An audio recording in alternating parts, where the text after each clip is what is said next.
What's going on, boys and girls? It's just your boy again, Antonio. If you don't mind liking the channel, like and subscribe and leave a comment. I'm just here to talk about pressure. So the pressure, a lot of people are talking about pressure, like where's Ngannou's head's going to be at? He's going into this fight. Um, he's got boxing on. He got his contract dispute here. He's got Tyson Fury calling him out. He's going back and forth with the coach. He used to train with Cyril Gane. They're talking about who knocked who down in the training room. You know what I mean? They're talking about pressure. When I was listening to all of that, pre-fight, before the fight actually happened, obviously the fight's already happened and Ngannou won by decision using wrestling for 3 rounds and won a decision. My thoughts were pressure. I go, Ngannou's the wrong person to talk about pressure. This guy came from Cameroon, yeah. He hitched on a truck, on the back of the truck with 23 other people to go across the Sahara Desert. If you let go of the truck and you fall off, you're dead. Or you better walk back, or you basically left for dead. That's it.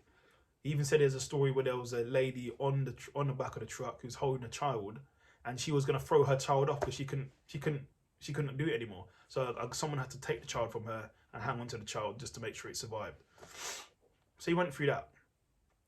Then he got to his destination, I believe it was Morocco, and then to get into Morocco, you got to climb all these fences with barbed wire.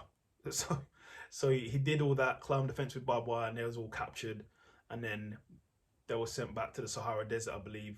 And then so he did it again, but this time he went the water route. He went on the water, and I believe this happened a few times. He's caught a few times trying to cross over from Cameroon to Morocco or to Europe, and he was caught a few times, and the police or the people in charge just throw people in the Sahara, leave them to die. Like, yeah, we'll leave you here, no water.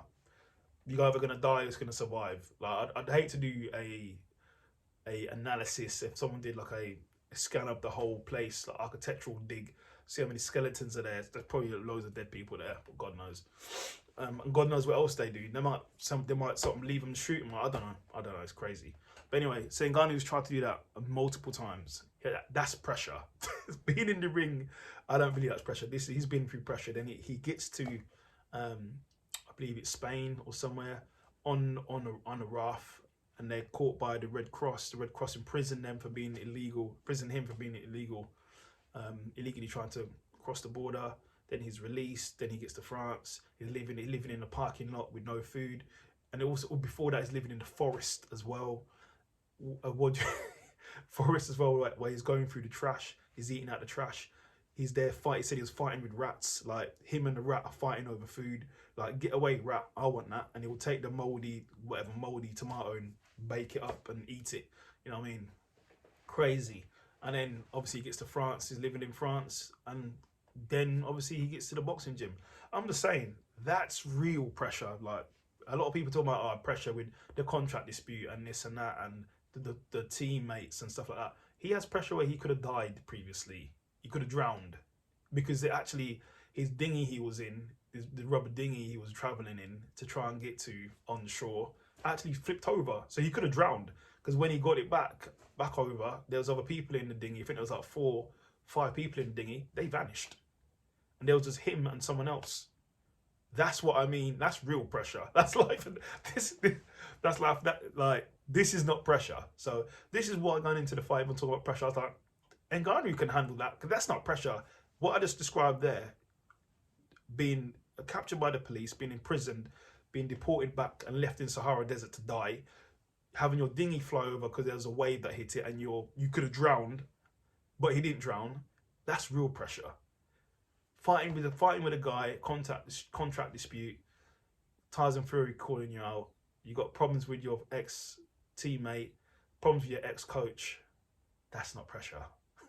I could handle that. That's not pressure. So I just wanted to talk about that. If there's any man who can handle pressure, it's definitely Ngannou, and we saw that within the fight. It was clear that Cyril was starting to work his game, a distance game, chopping away that legs, distance game, and then under the pressure, Ngannou had his mouth open a bit, so I don't know if he was getting tired, but he just switched to wrestling and won the fight, 3 rounds to 2, using a wrestling game.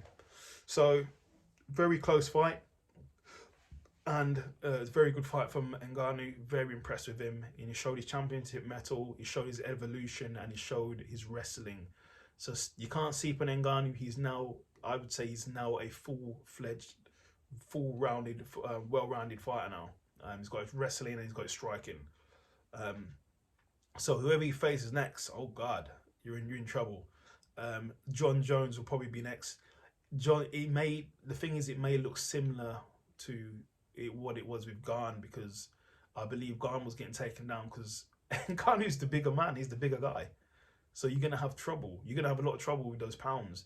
If you look at the Adesanya versus Blahovic match, technically they're as good as each other. There was times there when Adesanya was actually, he hurt Blahovic quite a few times, but when he got on top of, grabbed him and got him down, Adesanya couldn't really get up. And it's just going to be the same type of thing, because there's like 20-30 pound difference involved here. And it's the same thing at heavyweight. It's a 20-30 pound difference involved once everyone fully hydrates. So we'll see what happens. But I just want to say, I knew Ngannou wouldn't break under the pressure. And Cyril didn't either. Cyril didn't break under any pressure. He was there having fun, and Cyril's an awesome fighter. But I'm just talking more than Ngannou because everyone talked about his pressure. And I was like, this guy nearly died. And you guys are talking about pressure. He nearly drowned on a dinghy. He was left for dead in the Sahara Desert. And people are talking about a little bit of pressure of a contract negotiation. It looks like one thing. Ngannou eats pressure.